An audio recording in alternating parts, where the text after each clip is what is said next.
대구 경북 대표 시사 프로그램 강수영의 이바구 곧 시작합니다.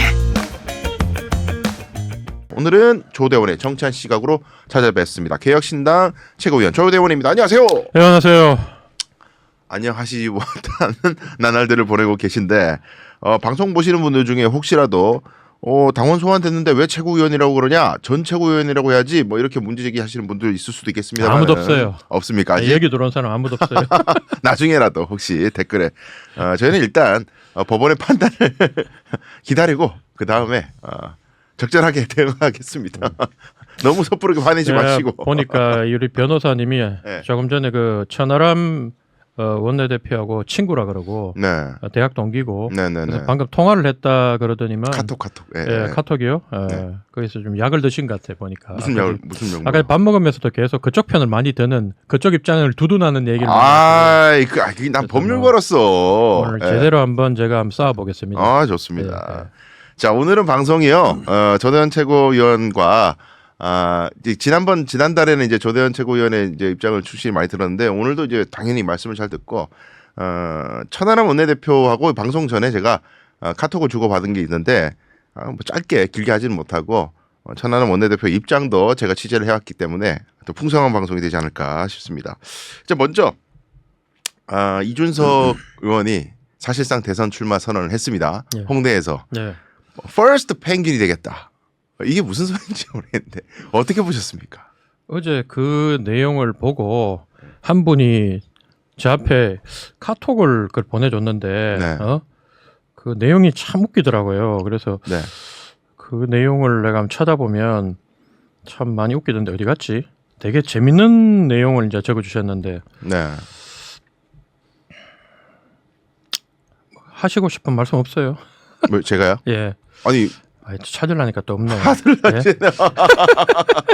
아니 이준석 의원이 여러분 방송 보셨겠지만 서울 홍대에서 많은 사람들을 모아놓고 대선 출마 선언하면서 핏대를 올렸는데 3월 말이 되면은 이준석 의원이 만 40세가 됩니다. 우리 헌법상 대통령에 출마를 하려면 만 40세가 돼야 출마할 수 있는 피선거권이 생기는데 3월 말일 정도일 거예요. 아마 생일이. 저하고 나이 같습니다. 그래가지고 만 40세가 돼서 이제 대선 출마할 상황이 되는데 그 이론적으로만 따지면은 아직 탄핵 심판이 나지 않았기 때문에 이론적으로는 윤석열이 임기를 다 채울 수도 있는 거예요. 근데 좀 너무 앞서가는 거 아닌가? 찾았습니다. 네. 그분이 보내주신 게 네.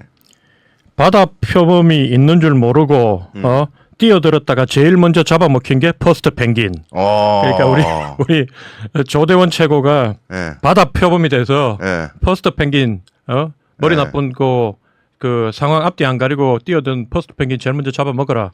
뭐 이렇게 이준석을 좀 싫어하시는 분이니까 이렇게 써주셨어요. 그래서 근데 뭐 제가 이거는 웃자고 하는 소리고 어제 그 사실상의 대선 출마 선언을 하는 거 보고 각 방송사의 평론가들이 하는 얘기를 쭉 봤는데 긍정적인 얘기를 해주는 사람이 하나도 없었어요. 전부 다 특히나 뭐 진보 보수할 것 없이 뜬금없다.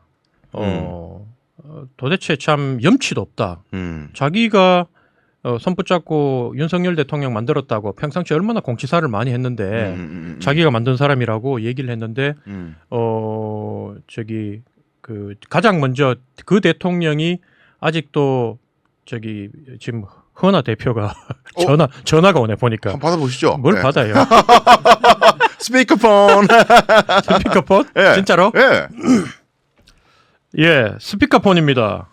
잘 도착하셨어요? 지금 방송 중인데 스피커폰 안 받으려 했는데 오마이갓. 예, 대표님 전화 온다니까 자기 방송에 히트 친다고 한번 틀어보라 그래서 아니, 방송 잘하시기 바랍니다. 오늘 잘 마무리했다고 제가 보고 드리려 전화 드렸죠.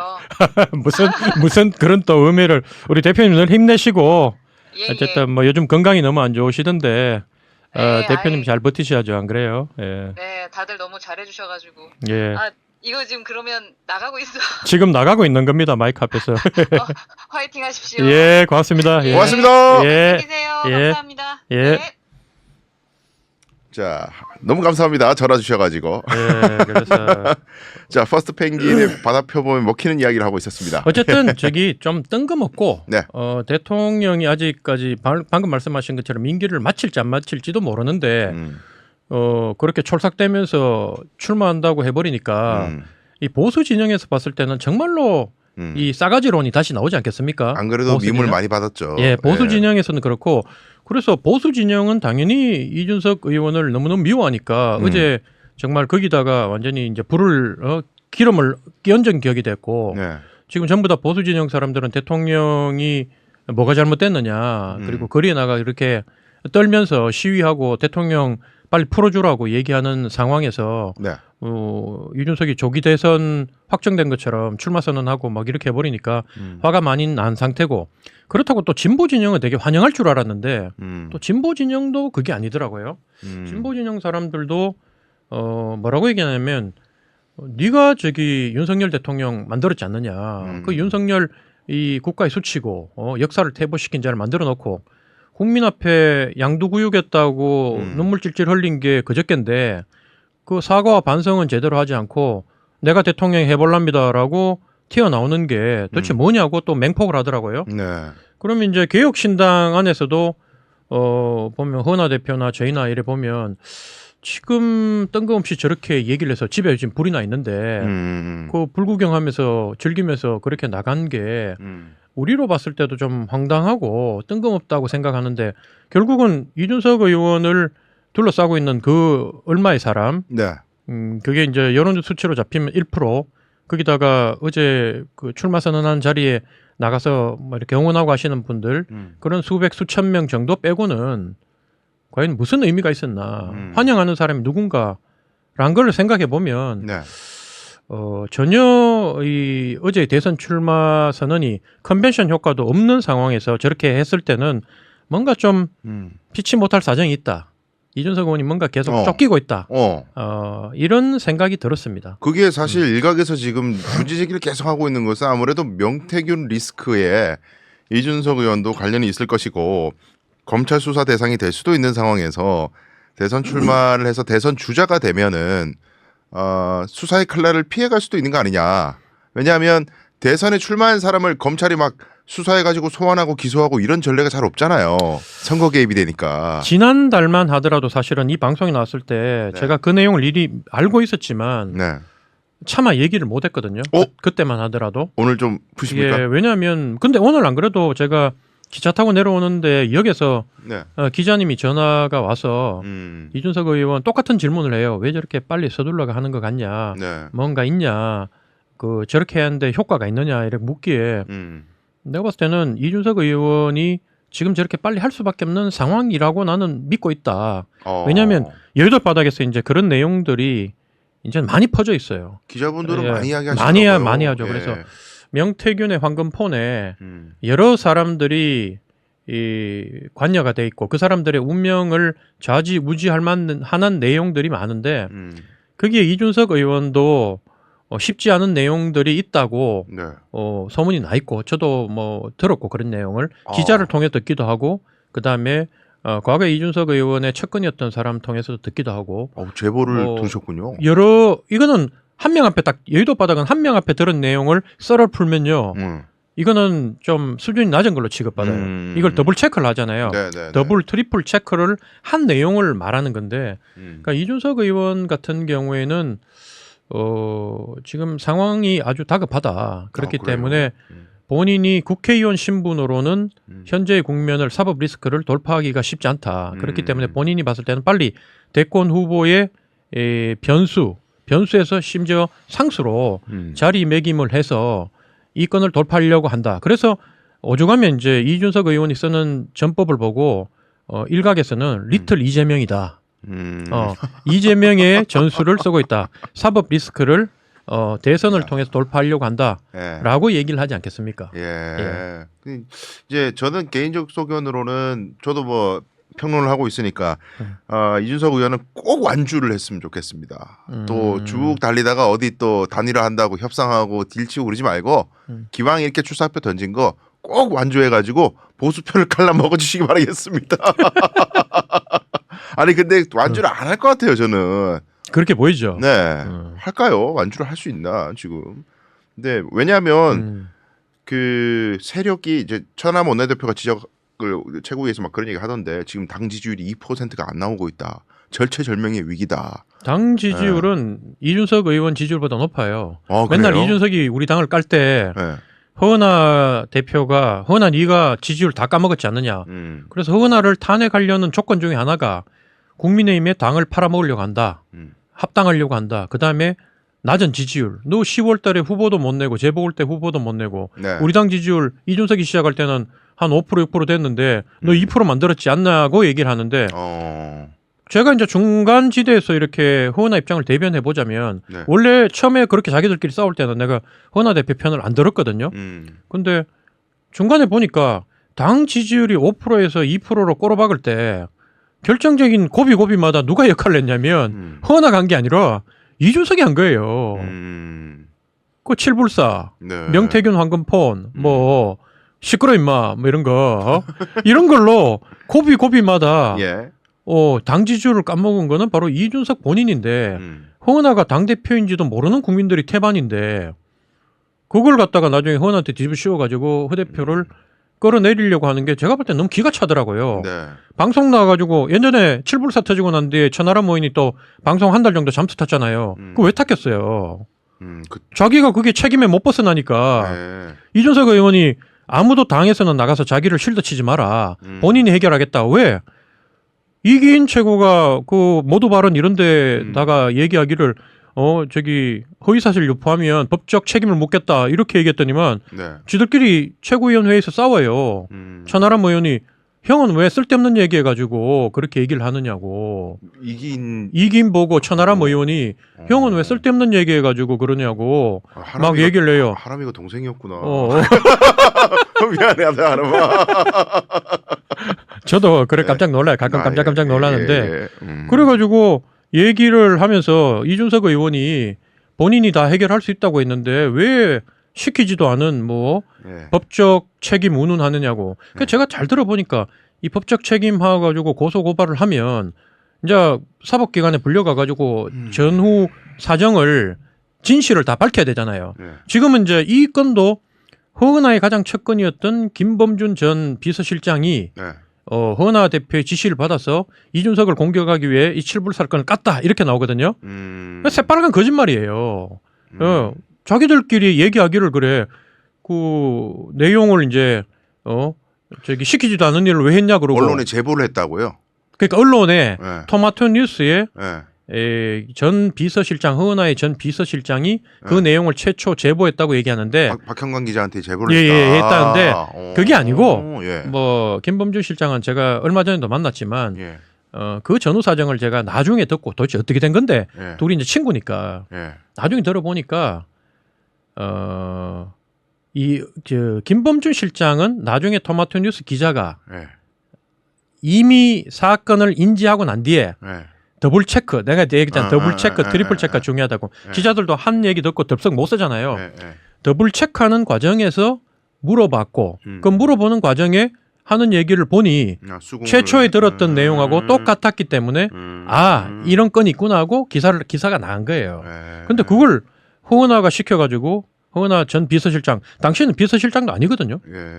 비서실장이 그걸 갖다가 이준석을 죽이기 위해서 언론에 흘렸다. 새빨간 거짓말인 거예요. 근데 그러니까 이런 대목에서 항상 제가 궁금한 게 허은하 대표가 이준석을 죽여가지고 뭘 하겠다는 거예요? 그러니까 정치적 이득이 뭐가 있나요? 뭐 그러니까. 대권 주자예요? 허은하 대표가? 허은하 대표는 지극히 너무 대표님 이렇게 얘기하면 내가 대표님 까는 것 같은데 소박한 사람이에요. 그리고 본인이 1인자가 안 된다는 걸 누구보다 잘 아는 사람이에요. 그 이준석 죽여서 뭐 하냐는 거예요. 그러니까 이준석 어떻게 보면 잘 모시고 잘 만들어 가지고 자기는 평상시에도 자기는 1인자가 될 사람이 아니라고 얘기를 하는 사람이고 그렇기 때문에 이준석 의원 쪽에서 선택하지 않았나 당대표로 잘 관리하는 관리형으로 뭐 나는 그런 생각이 들었고 그래서 가끔 대표를 놀려 먹을 때 제가 보세요. 본인이 작은 권력이라도 본인이 직접 국민을 상대로 표를 얻어서 권력을 가지게 되면 자기가 그 권한 내에서 내가 하고 싶은 대로 정치를 할 수 있지만 당신처럼 대통령을 만들 사람 허나 해가지고 당선되니 누가 보더라도 그 대통령이 이준석이니 이준석 사람이고 이준석 이름을 팔아서 당선됐다고 생각하니 이준석 쪽에서도 당신을 갖다가 대표로 인정 안 하고 그냥 자기 아바타나 몸종처럼 부리려고 했고 그리고 나머지 최고위원들이나 뭐 원내대표인 천하람 뭐 그다음에 나머지 최고위원들 저 빼놓고는 다들 우습게 알았던 거 아니에요. 우습게 알았던 거라고. 솔직히 말하면 그렇거든. 네. 그 대표로서 별로 권위를 인정하지 않고 만약 이준석 의원이 당대표였으면 이런 일이 벌어졌겠나. 이준석 의원이 당대표였으면 현재 우리 당이 만들어 놓은 그 철옹성과 같은 당대표가 유리하게 만들어진 당헌 당규를 통해서 당대표를 끌어낼 수 있었나. 저런 식으로 여론조사를 돌리고 없던 당헌 당규를 다 위반해가면서 새로 만들어가면서 주민 소환법을 차용해가면서 저렇게 할 수 있었나. 그리고 당원 소환 얘기는 이제 천천히 들어가 보겠습니다. 어쨌든 이준석의 대선 출마 관련해서 기자들이 굉장히 많이 모였더라고요. 근데 이제 예전에 그 굉장히 그 언론에 많이 노출되고 이제 의원이 되기 전에 패널로서 맹활약했던 그 존재감, 그다음에 동탄에 이제 국회의원이 돼가지고 당선의 신화를 써낸 그 이준석의 어떤 번쩍이던 그런 이미지가 상대적으로 어쨌든 그때보다는 상당히 빛이 바란 느낌이 들었어요. 말씀하신 대로 양쪽 진영에서 다 공격을 받고 그리고 이제 어쨌든 지금 보수 정당이라고 불리는 국민의힘이 완전히 지금 무너진 정도가 아니라 이제 망해야 될 정당으로 지금 거듭나고 있는데 그런 상황에서 진짜 보수의 가치는 우리가 표방한다라는 것을 이제 잡아야 되는 그런 지금 소위 말해서 무주공산 상태에 있는 그 상황인데 제가 느끼는 느낌은 이준석은 지금 이런 게 중요한 게 아니야. 지금 AI가 지금 과학이 이렇고 저렇고 하는데 우리가 지금 이 급변하는 세계에 대응하는 지도자를 생각을 해야지. 지금 뭐 이렇게 요만한 나라에서 이런 거 저런 거 가지고 찌고 싸우고 나는 과학 인재야 이런 인상을 주려고 짠 것 같더라고요. 제가 보니까 과학 인재 맞나? 물론 전공자고 저 존중합니다. 굉장히 존중하고 번뜩이는 창의력도 존중하는데 이 나라의 과학을 반석 위에 올릴 수 있는 지도자라고 하기에는 아직까지는 미래는 어떨지 모르겠습니다. 지금은 뭔가 부족한 면이 있지 않나 하는 생각이 개인적으로 드는데 뭐 또 달려봐야 되는 거죠. 한마디로 네. 어제 그 상황을 보면서 출마 선언문도 다 보고 있는데 네. 케네디도 언급하고 오바마도 언급하고 또 클린턴도 언급했죠. 이걸 보면서 한마디로 내가 딱 한 단어로 요약을 하면 뜬금포. 참 뜬금없는 소리를 하고 앉았다.